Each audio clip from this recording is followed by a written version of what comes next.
Bonjour, vendredi 24 mars 2017 et nous faisons aujourd'hui la traduction sans filet numéro 105 à partir d'un texte important de Seb Doubenski, Absinthe, son dernier roman paru chez Dalkey Archive. Alors je dis que c'est un texte important, on va dire que c'est sur principe, sur confiance, parce que je l'ai tout juste commencé, mais au vu des premiers chapitres, je n'ai pas grand doute. Un extrait du deuxième chapitre, The Lone Highway, l'autoroute solitaire. The sky was metal blue and the yellow hills shimmered in the heat. The duffel bag on his shoulder weighed a ton. There were no vultures circling over him, but they wouldn't be long. Marco had never imagined $50,000 in small bills could be this heavy. He stopped and turned around. He couldn't see the car anymore, only the plume of black smoke a few miles back that went straight up. How could one crash in a straight line? He tried a painful smile. Blood clogged his eyelids and wasn't too sure whether his right arm was broken. It dangled, numb and useless by his side, yet he could feel his fingers, although he couldn't move them. What had Sid's wife said? Oh yeah, an easy job. Le ciel était d'un bleu d'acier, metal blue, d'un bleu métallique. Je ne suis pas trop sûr, je crois qu'on dit bleu métallique, bleu métallisé uniquement pour les voitures. Alors je ne sais pas si c'est possible ou pas. Ici, moi j'irais plutôt vers la colocation, un bleu d'acier. Le ciel était d'un bleu d'acier, and the yellow hills shimmered in the heat. Et au loin, les montagnes jaunes, comment on dit ça, shimmer in the heat, c'est cette impression là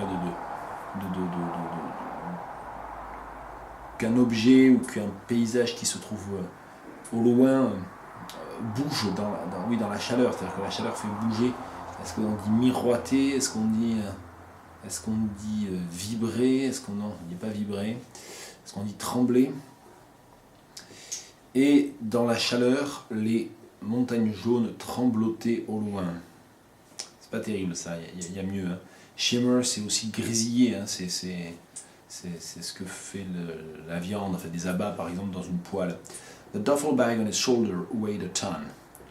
Le sac, alors the duffel bag, c'est pas un sac à dos, c'est un sac de sport, plutôt je pense. Le sac de sport qu'il portait à l'épaule pesait une tonne.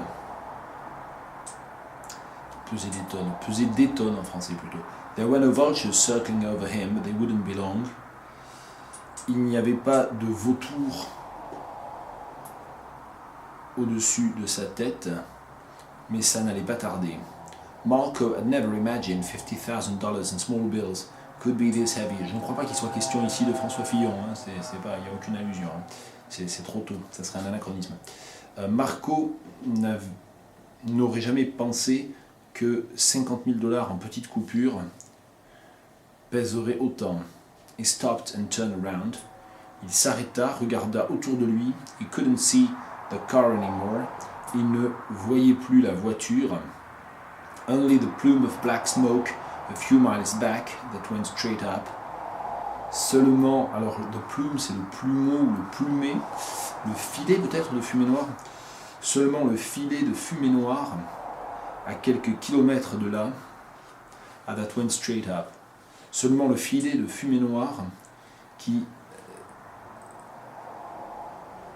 s'élevait à la verticale à quelques kilomètres de là.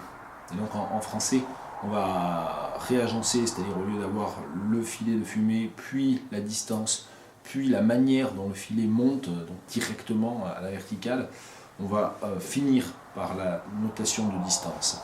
How could one crash on a straight line? Comment pouvait-on se planter sur une ligne droite?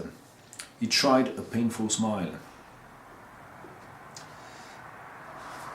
Il essaya de sourire malgré la douleur. C'est vrai que je suis tenté d'étoffer ici, d'ajouter cette idée-là, parce que ça a un sourire douloureux. Je ne suis pas très sûr, mais il esquissa un sourire douloureux. À la rigueur, pourquoi pas avec esquisser plutôt que tenter. Il tenta de sourire malgré la douleur, où il esquissa un sourire douloureux. Blood clogged his eyelids.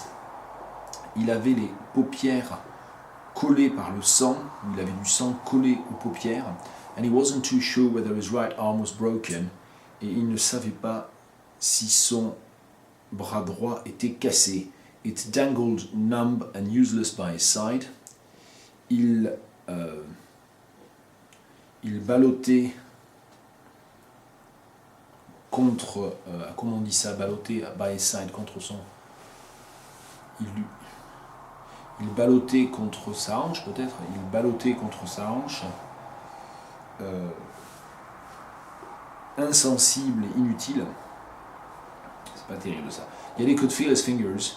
En plus, ouais, en plus, il y a it qui est repris par he, donc c'est vraiment pas terrible parce qu'en français il y a une ambiguïté, puisque le pronom il sert à reprendre le bras, mais aussi le personnage Marco, donc c'est pas terrible. Donc on va prendre le premier il pour le bras, et pour le deuxième, on va peut-être répéter le prénom du personnage. Mais Marco sentait ses doigts sans pouvoir les bouger. What had Sid's wife said? La femme de Sid, qu'est-ce qu'elle avait dit déjà? Oh yeah, an easy job. Ah ouais, un boulot sans difficulté. Une mission facile. Parce que c'est ce qu'on peut dire, un boulot facile, je suis pas sûr. Une mission facile ou un boulot sans difficulté.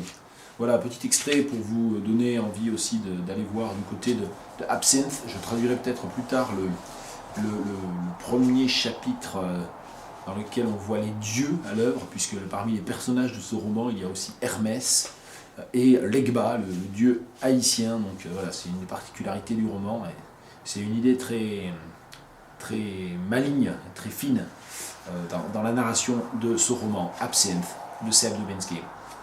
Je dédie cette vidéo à la fois, bien sûr, à Seb lui-même, mais aussi, parce que c'est son 90e anniversaire aujourd'hui, à ma grand-mère maternelle, voilà, qui est à Saint-Pierre-du-Mont, dans les Landes, que j'embrasse. Bonne journée.